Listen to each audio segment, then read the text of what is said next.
Sehingga Maulana Malik Ibrahim datang ke Jawa, tiba di Gresik. Pada waktu itu dalam keadaan kerajaan Majapahit sedang porak-poranda oleh perang saudara yang disebut perang Paragreg. Perang Paragreg ini terjadi antara Wikramawardhana yang bertahta di Trowulan, Mojokerto, dengan Brewirabumi, iparnya, yang memberontak dari arah Belambangan, Banyuwangi. Terjadi perang besar selama beberapa tahun, membuat rakyat ketakutan, lari ke gunung-gunung, sawah ditinggalkan, pasar-pasar sepi, krisis pangan dan krisis ekonomi mengancam. Maka Maulana Malik Ibrahim ini ketika datang pertama-tama yang dilakukan bukan bikin pesantren, Pak.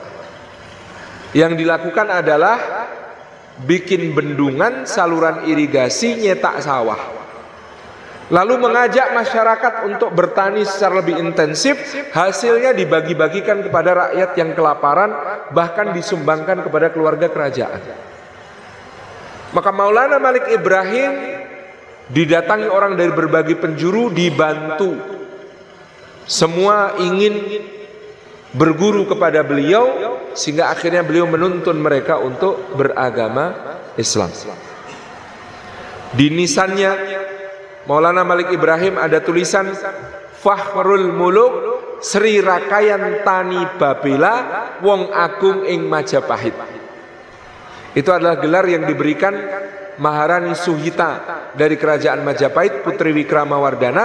Beliau disebut sebagai Fakhrul Muluk, kebanggaan para raja, Sri Rakayan Tani Babela, seorang yang kemudian memimpin revolusi pertanian, menemukan cara bercocok tanam baru. Wong Agung ing Majapahit, menjadi orang mulia di Majapahit karena banyak menyumbang dan menolong para bangsawan maupun rakyat jelata.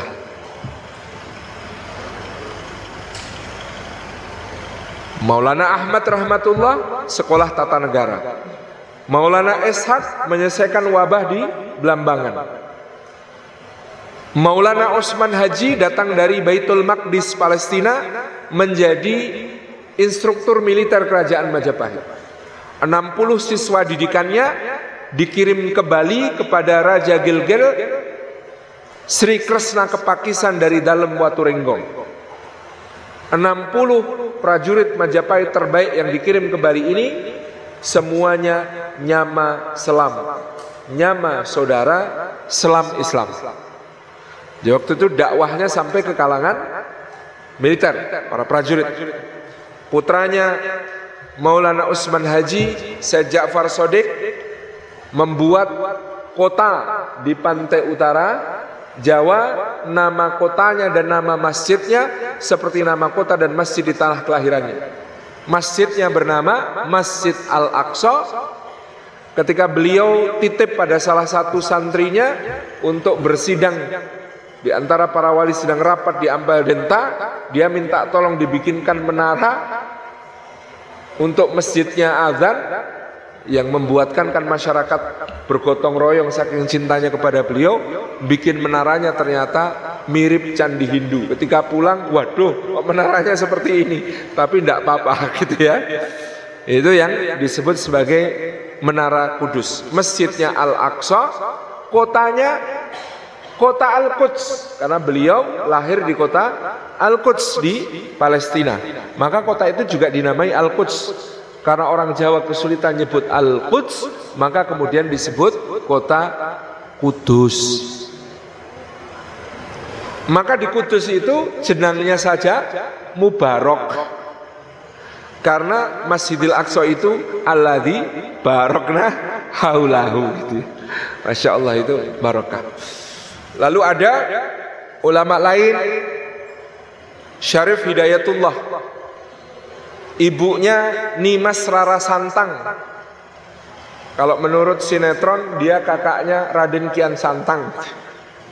Tapi kalau menurut Babat, Nimas Rara Santang adik dari Pangeran Walang Sungsang alias Pangeran Cakrabuana. Dua-duanya murid Syekh Datuk Kahfi, lalu berangkat haji ke Mekah. Ketika di Mekah, Nimas Rara Santang dilamar oleh seorang syarif dari Mesir, Syarif Abdullah bin Hud al-Masri. Diperbolehkan menikah oleh kakaknya, syaratnya satu, nanti kalau lahir anak laki-laki kirim ke Jawa untuk berdakwah.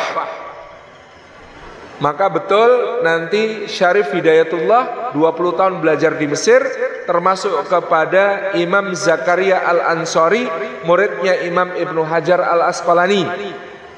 Kemudian 10 tahun di Mekah Madinah, lalu berlayar ke Jawa sampai Cirebon, membantu uwaknya Pangeran Cakrabuana berdakwah di wilayah Pasundan Pajajaran. Karena berkedudukan di Gunung Jati, maka disebut Sunan Gunung Jati.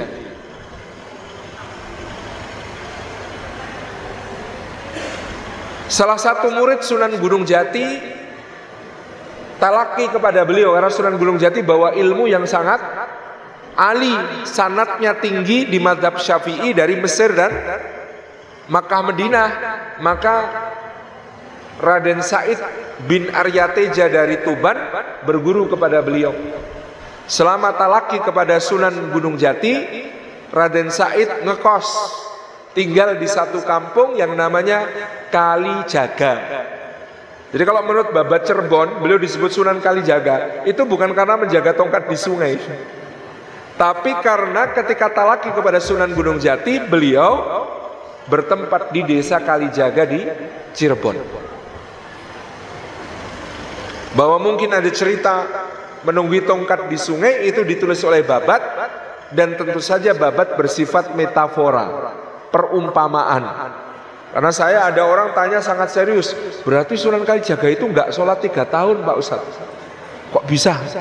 Lah itu jagain tongkat di sungai 3 tahun, itu kan film. Sampai lumutan. Itu kan film. Aslinya pakai shot, itu metafor bahwa dulu beliau ditugaskan berdakwah oleh gurunya Sunan Bonang di satu tempat, tapi karena dakwahnya pendekatan seni, pendekatan budaya, beliau tercemari oleh berbagai hal-hal yang ada di pergaulan masyarakat. Karena mendakwai orang yang pada mabuk, pada judi, pada macam-macam itu, tentu ada sesuatu yang berubah pada diri beliau yang harus disucikan kembali. Itu maksud Kalijaga di situ. Tentu ceritanya menjadi lebih menarik, tapi rumusnya adalah di puncak cerita menarik harus diakhiri.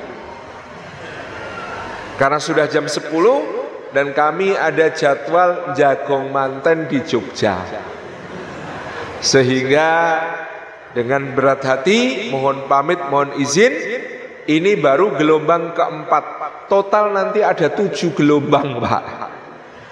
Mudah-mudahan Allah ridhoi, Allah berkahi tentang masuknya Islam ke Indonesia. Matur nuwun, wassalamualaikum warahmatullahi wabarakatuh.